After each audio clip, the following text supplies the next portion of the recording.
everyone. Hello. Happy Monday. Happy Monday. I hope your week is going well, even though it just started. No, true, huh? So what are we going to do this week? I think it's time to give everybody an update. It's been a while since we've updated you guys on what's going on in our lives and what we've been doing. So what do you think? I feel like it's been a while, but I feel like, then again, I feel like we just gave an update, but we've been going through so much for this month alone. Yes. So we're over here stressing. Well, I'm stressing because of school mainly. So I guess I can start off just by talking about the trauma that I've been going through. So I know the last couple of episodes we were talking about, I mentioned that I started my clinical rotation and I was basically very scared of my preceptor because she was very strict. And then I did 2 observation days and I came back and I basically said that, she's a great preceptor, which she really is. And I was speaking very highly of the situation. And I was saying everything is subjective, which it is. But now, what's going on? Now that I've been in action, having real patients, like I'm the provider, she's been scaring me. I've been having a lot of sleepless nights. I wish you said it. No, I'm serious. I've been having a lot of sleepless nights. My heart has been racing. I feel like I've been having a bunch of heart palpitations. That's how much stress I've been going through. She is a very knowledgeable lady, but she is strict. She is so strict, and she keeps saying she's one of the best, and she wants that from us as well. So I've been in the clinical for 3 days. Like I had 3 days where I was working with patients, and I was assigned 2 patients, and they're my responsibility. Before I go into the clinic on Mondays and Wednesday, I have to pre-chart on them, go on Epic, look at their history, their health history, and come up with a care plan for them, and basically have a plan for when they come in. I don't know what to do. Even the care plans, I've been struggling so much on just writing out everything and doing the progress notes after even seeing the patients. Typically, how long does the care plan is supposed to take you? How long is it supposed to take you? So the progress notes, my preceptor wants our progress notes to be done by the end of clinic hours. So we're done at 5, so she wants them done by 5. But that has not been the case. It has not been the case at all. I feel like I spend way too much time on doing the progress notes. She wants us to spend no more than 15 minutes on them. I feel for me, being new, not used to doing these notes, that's very unrealistic, especially because the way the day is set up for us. We're assigned to 2 patients, but we're also helping our classmates out. So there's a provider and there's a scribe. So I'll go in a room with, say, a classmate that's the provider for that moment, and I'll be the scribe. So I'm putting everything in the computer, taking down all the notes and the information that the patient is saying. So a lot of the times, the patients are basically, their appointments is back to back. So I'll leave the room with that, my classmates, and then my patient is next. You guys alternate kind of? They're your scribe? Yeah. Okay, yeah. So we're partner up, then they're my scribe. Yeah. Okay. The scribe thing was, I had to get used to that as well. Yeah. Because it's different. It's definitely different, and I feel that I'm not comfortable with using Epic yet. Mm-hmm. So, and even scribing, so I feel like I was more of a hindrance to my classmate. I was like, are you sure you don't want to write down your own, do your own stuff? Maybe they feel the same way too, though, when they're the ones being, who have the scribe position. But in regards to you writing what do you call them, the reports? Yeah, progress notes, reports, notes. I kind of know what you mean, because I remember when I started my EMT program, I was doing the patient care reports, and I remember they would show me how to do it, and they would do them so fast, and I would take forever to do them. I swear, I'm sorry, it would take me forever. And I think with time, that's changed a lot, and I'm a lot more efficient, and so it was just finding my flow and just remembering what it was that needed to be included. So I mean, I know 15 minutes right now may seem like it's not a lot of time, but I think eventually you'll get there. I think with the more times you do that and repeat that. So how long does it take you to do them now? It depends. It honestly depends because each patient's different. Like one patient will have like tons of conditions and things, and you're like, oh my goodness, like I have to put all this in, and others will have like nothing. So it really just depends on the patient, and a lot of times, like if their like thing is already updated with things, like sometimes you're finding out they have a new condition and you have to like update it. So, but overall, I definitely think my flow and just the way I write them has gotten a lot better, improved, and that's what I'm waiting for. Mind you, I have to give myself some grace. I feel like I give myself I'm too. It's because you want it now. You want it now, and I want to be perfect now. And mind you, this has only been my third week. Exactly. And I'm trying to tell myself, you need to know how to do this, you know how to do that, but I've never done this before. I was gonna ask you, can you like talk to your preceptor and be like, I noticed that I'm not finishing within the 15 minutes. Are there any tips that you can, provide me with that you think would help me? Yeah, we've had that conversation with her. Even though she wants us done within like that 15 minutes, I take the notes home. And that's another reason why she says she wants them done by the end of the clinic, so we don't spend our time at home doing notes, because I'll take it home and I spend hours on them. But one tip, and she said the same thing, once we get in the flow, in the habit of everything, it'll become easier and faster. And then for me, I'm a visual person. So she also mentioned, going back at past students who did their notes very well and just look at theirs as a guide and kind of go based off of that. So that's what I started to do, and that kind of helped me understand, like, oh, this is how my progress note is supposed to look, and these are the things I'm supposed to include. Because at first I feel like I just jumped in there and like, you were like, I don't know what I I think she wants this. I think this looks important. Yeah, so it's been an adjustment, and back on the trauma that I've been going through, these sleepless nights, and I'm not even playing. Like I've been stressing so much over my clinicals that, in a sense, I feel that this has been the hardest out of my whole academic journey in master's school. I feel like this is the hardest part. I'm scared. Yeah. Well, don't be scared. Be excited to learn and grow. Yeah, and that's a positive way of thinking. I don't know how I feel about that. It depends on who you get as a preceptor as well. Since you don't live in my area, you may get. I doubt you'll get the lady I have, because I would even talk to my other classmates who are in different clinical groups, and they're learning a lot, but they're also, in a sense, not dealing with the amount of stress that my clinical group are dealing with. Because I would mention, like, oh, are you guys doing pre and post conferences on Zoom for like 2 to 3 hours? They're like, no, we just have post conference in clinic for if we have questions, and that's it. I have a question. Those pre and post conferences, do you find them useful? Like, are you learning? They're very useful. I learned so much. That's the reason why I'm not complaining about it that much. I know the first night. Don't get me wrong. We started the conference at 6 p.m. We did not end till 9:45, and I was like, "This can't be life." I'm like, I was praying that this won't continue to happen. She's like, "It's just for today, right?" And then that same night, she wanted us, so she gave us feedback on our progress notes, and that same night, mind you, we got out of the Zoom meeting at 9:45. She said, "I want these updated charts. Emailed me or text me when you finish these charts by tonight." I didn't go to bed until 2 a.m. that night because I was working on the charts. But I also feel that with Linda, like, I understand you're going through like trauma, and it's hard. But I feel like she's also so hard on herself that makes it makes more stress on herself. Yeah.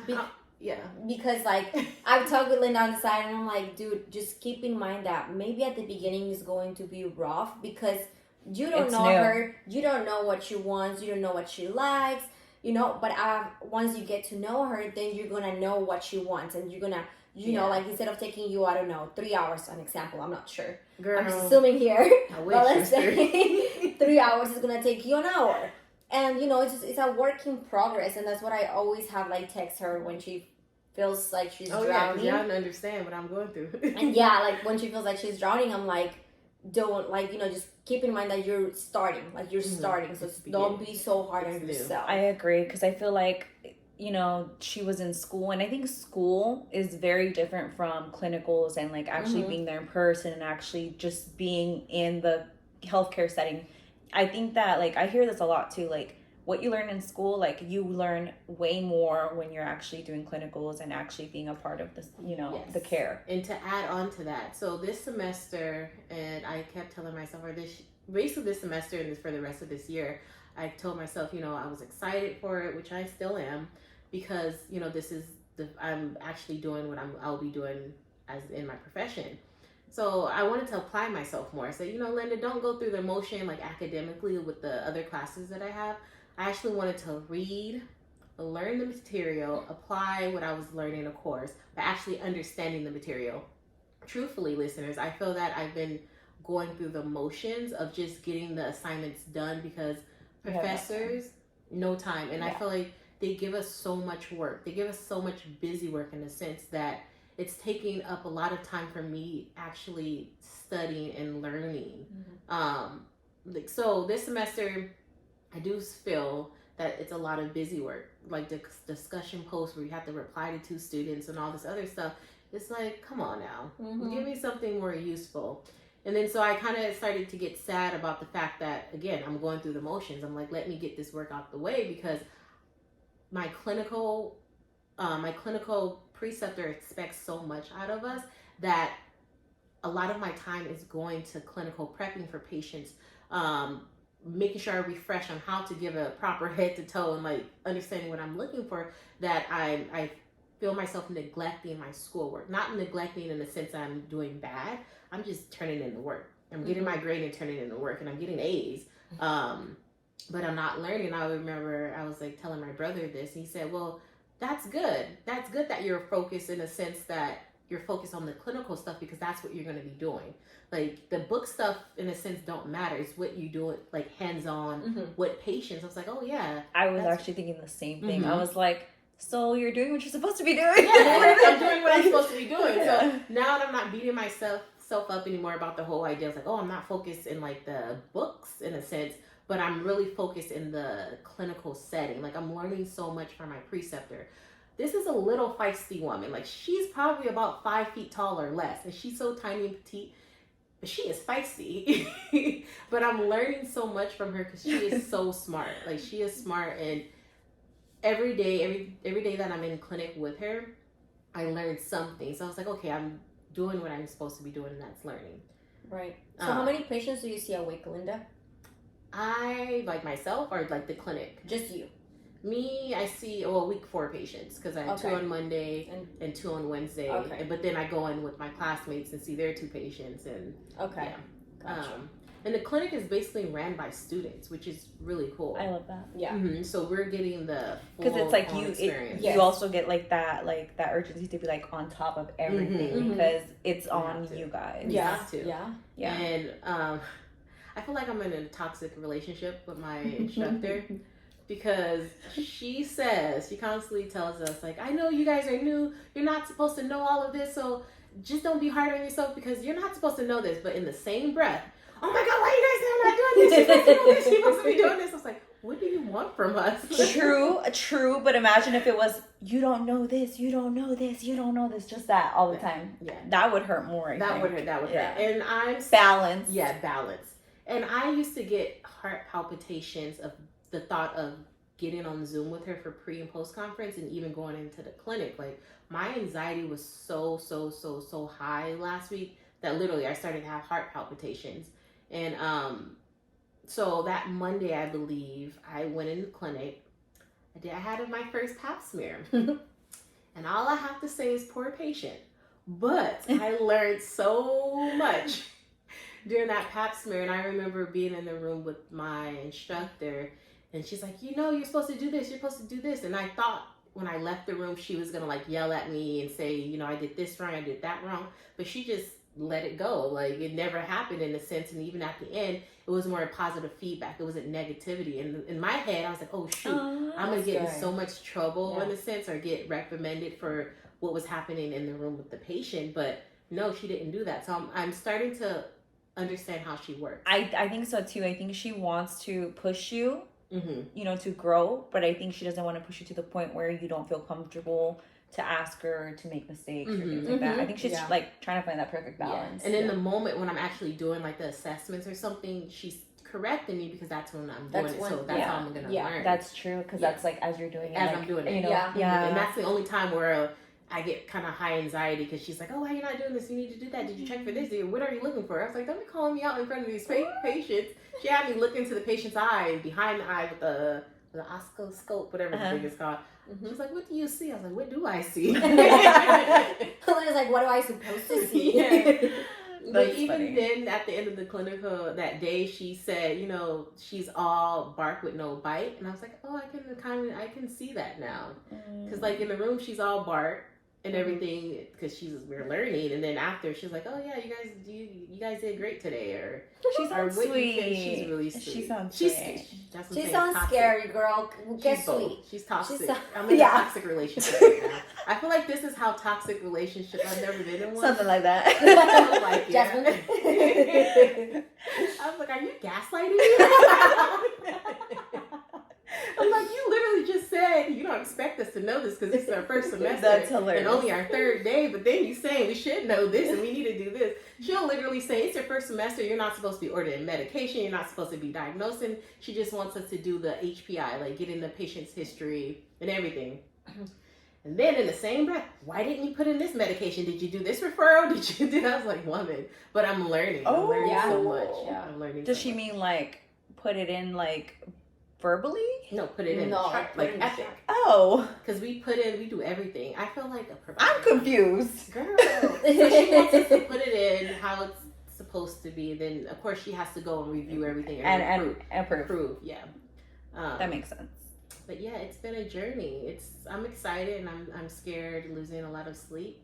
But this lady is smart. She keeps telling us that last year she started with 6 students and she's ended up with 3. I was like, well, that's not gonna be you. That is not motivating me at all. No, it should motivate you to be the top 3. Yes, but no. I want all my classmates. We all gonna get to the finish line. Yeah.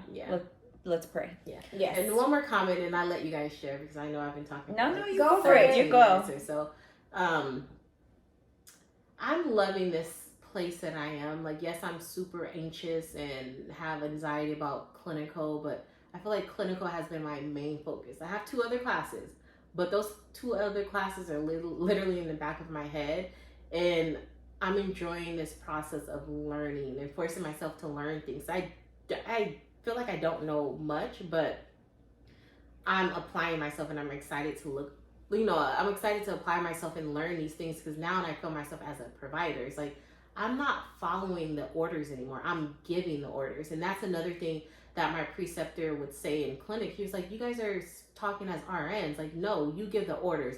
You tell them like you need this, this, and that. It's like, no, stop talking as RNs, but you guys are providers now. And I was like, wow, that's deep. It's on me. It's not on no one else. It's on me.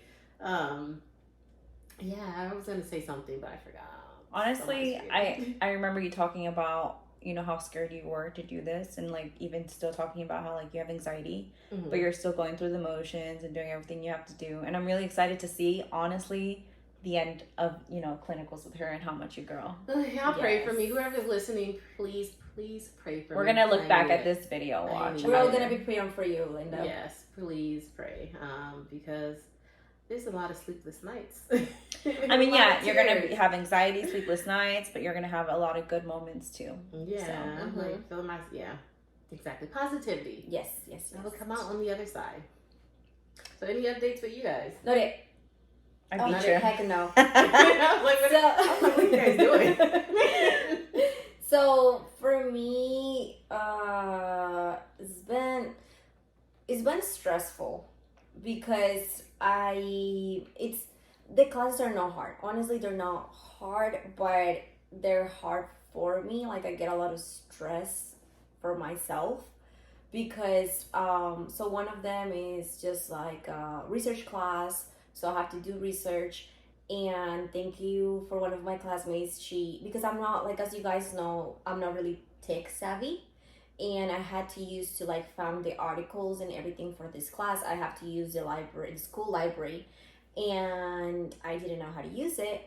And I texted one of my classmates and I was like, hey, do you know how to use it? Like, and then she's like, yeah, do you want me to teach it? Like, she offered herself. And I was like, are you sure?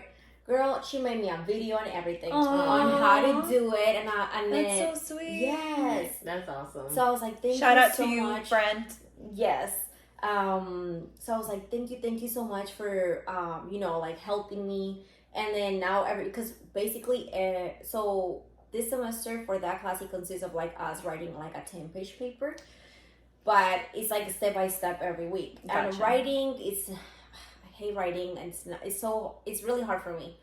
And but with her, I bother her like weekly. Like my assignments are due on Thursdays, but I start for that class. I start looking at articles because it's not easy to look at to look and find reliable articles for the research that you're doing, because it depends on the relevance of the research. Right. So for me, I was like looking for the articles, and when I'm not sure about something, I text her and I'm like, can I send it to you? Can you see? She's like, yeah, send it over. Oh, and then she's like, yeah, this is it. And then after she gives it approved, then I go and I do I do the work. I do whatever I have to write about, and then I always turn in my assignments, and I always turn in like waiting kind of for like a bad grade.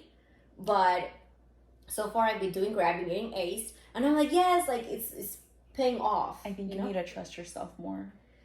I know. It's hard. It's hard. I'm there too sometimes, but like everything you were explaining to me, it's like it seems like you know what you're doing, you're just not trusting yourself. Yeah, she's not confident. Yeah. No. I do remember. I don't know if you're gonna bring it up, Kathy, Mm-hmm. but if not, I'm here to refresh your memory. I remember the first week or the second week of school, you were just talking about how you felt that you were back in square one, like you had for the semester. The semester, like when she first started this grad school program, she felt like she was back in that place of like not believing in herself and just feeling like she's like the weakest link in the sense compared to her peers. Yeah, and then like I feel like the start of the semester was just so rough because I felt like imposter syndrome coming back in, and then because I didn't want to get to the point that it was affecting my grades like last year when I started the program.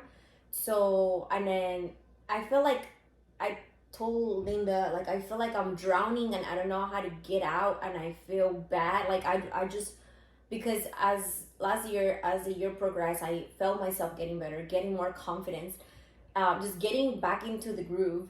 But again, I'm like, damn, I have to start from like ground zero again, because it's a different environment. Yes, that's why it's kind of like what she's feeling now as well. Yes, like the clinical setting, being in that she was used to the school portion, but now she's doing clinicals, and that's something she has to get adjusted to, which is the same thing for you, but now like she's in the master portion. Yeah. Before last year, she was an RN. She was getting her RN there. Yeah. License. So now in the master's portion, I feel like you have to speak more scholarly, and you have to, eloquently. Like, yes. And I'm like, it's gonna be a struggle because it's not easy for me. So I was really getting into my head, and I was like I was going also through like some stuff like in my personal life as well, and I was just trying to meet up with my therapist, and our schedules will never align. And I told Linda, I was like, I might need a new therapist. I don't know what to do because I feel like I'm drowning, and I need the tools to get out of this funk, because I do not want to keep, because also like my other class is like debate class, and she divided the class in 2 groups.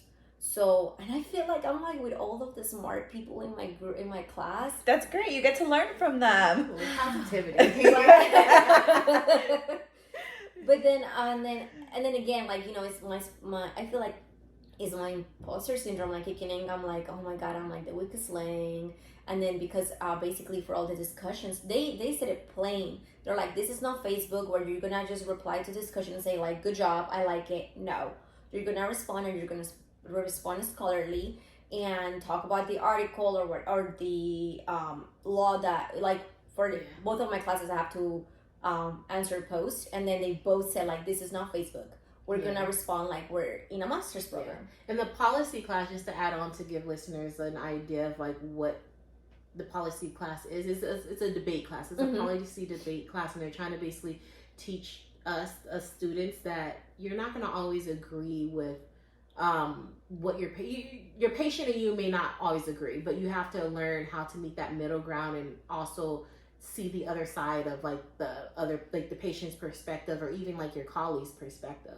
So with the debate class, she may feel, they do pro and con. So Kathy may truly be for something, but she has to go against it. Yes. And that was, so even the first assignment for that class was hard for me because she was like, okay, just pick one law that you want to debate about. And I'm like, dang, which one? Again, I'm not like really into politics. I'm sorry, but I'm not. And I was like really having a hard time trying to find a law that I was like, comfortable debating both sides. And even then, so that assignment took me a whole week. For both classes, it took me a whole week because I was struggling. And then the week after, now you gotta start to debate. And then I was telling them that I'm like, and I'm against this law that I am kind of like pro. And then I feel like I don't want to be mean. Nosy, what's the law? Can you tell me or no? She ain't trying to get canceled. Yeah. Oh, why? It's assignment. It's very debatable. It's a very... But that was the point of it. You should maybe give an example. You don't have to say your stance or whatever on it. Yeah.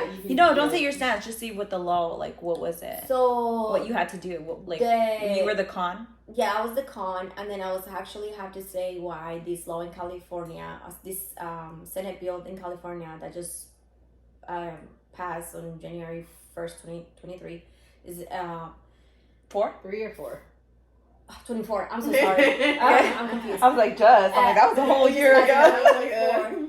Basically, they're trying to help states that where like abortion is not legal, to come in California and just to help people that need like. Got it. Yeah, and it's like even abortion, it was like abortion and like sexual. Oh my God. Abuse. Affirmative, care. Oh, okay. And gender affirmative care. That's what it is. Gotcha. So then I was a con, and I'm not a con. And then I was telling Lynn, I'm like, I don't want to say a con. Like I can't find the wrong in this. And it was hard. And I was hours and hours because obviously I cannot just say, I cannot talk about my personal beliefs or my personal views. I have to have information to back it up. Yeah, I can see how that's very difficult. Yeah, so trying to find information that is reliable, that I could back it up. And she's very intimidating. And I'm scared of her. And I'm scared of her. I do not want to be in her bad side because she takes no BS. Yeah, she's a little feisty. She's like, we're all adults. And like basically... She'll show you just like that too. Yes, we're all adults. We're not kids. Yeah. Yeah, like there was a time changing in our classes or whatever, and then she's like, well, and then it's fair what she said that we barely meet with her during the semester. So she's like, if this doesn't work for you because you have a work schedule, I work full time when I was going in my master's program, so you guys just have to make it work. Yeah, because I'm figure it out. Yes, because and then she's just so very straightforward, and I just get so scared because our classes are so small, and I remember the first meeting. I was waiting to just be like going over the syllabus and very chill. No, girl. She said you should have read the syllabus already. That's something she was saying. She said, so I'm hoping you guys already did the post that is due tonight. I'm like, due tonight? What? We haven't even started. Yeah. I haven't even met you. Yeah, because in Canvas it says, and that was another hard part for me, that in Canvas it say that they're due on Sunday. Oh, I remember. Yeah. They wanted us to actually start posting it on Thursday. The description says Thursday, but the assignment is Sunday. Yes. So you didn't read the full instructions? I didn't know. So then she's like... I do that too. And then she's like, okay, so I'm going to call on you. And I'm like, oh my God. So I started looking at the post. And she randomly called on you. Yes. And then it's a small class. Like that. You mean in my heart. I was like... So the chances for me to be called are higher because it's a smaller group. It's like 10 people. Mm-hmm. So as she was like, I'm gonna call on people, I started Googling. I'm like, oh my God. I was like, just in case she calls on me. And I was like, okay. So she called on one person, and then I listened to her answer. I'm like, okay, I think I know what she wants. And then I looked and I'm like, okay, I think I'm ready. But she never called me. Thank God. Yep.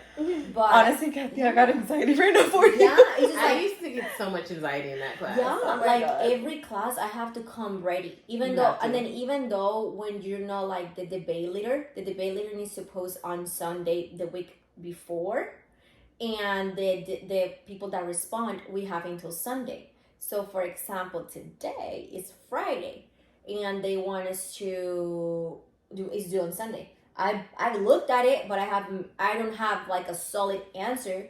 But then I have to have like stuff at least like written down just in case when we have class today. She calls on me and I'm like ready. To say something. And she is very strict about cameras on. And she like, didn't play. Girl, last class I feel so bad for my classmate. I can't even say anything positive here. No, she was like, she play. said, so and so, where are you? Where's your camera? Where's your camera? And then she sent an email about it. She's like, when I have my camera on, I expect everybody to have their camera on. We're in class time. And I'm like, oh Lord. Yeah. And I'm not gonna lie, I was driving, but I was like, I'm not trying to get yelled at. I'm sorry. Like, at least she see you driving. Yeah, I was like, she sees me, she sees my seatbelt, she says my car is moving, and I'm listening. With the baby in the back seat. Girl. You gotta do what you gotta do. Yeah, I was like, because I was. She said show up. She didn't say how. I was like, I shut up. So it's just that class, it's just intimidated. I'm working on it. I am working on kind of like, not my self-esteem, but on how I view myself, and have a little bit more confidence, because this is where I found out. I thought I was the only one struggling with the class, but no, more people are. Yep. And I thought it was just me by myself, because nobody complained and we don't really talk. Yeah. So we don't know. And then, so I was glad that I wasn't alone. Hold it. Let's pause right here. Stay tuned for part 2.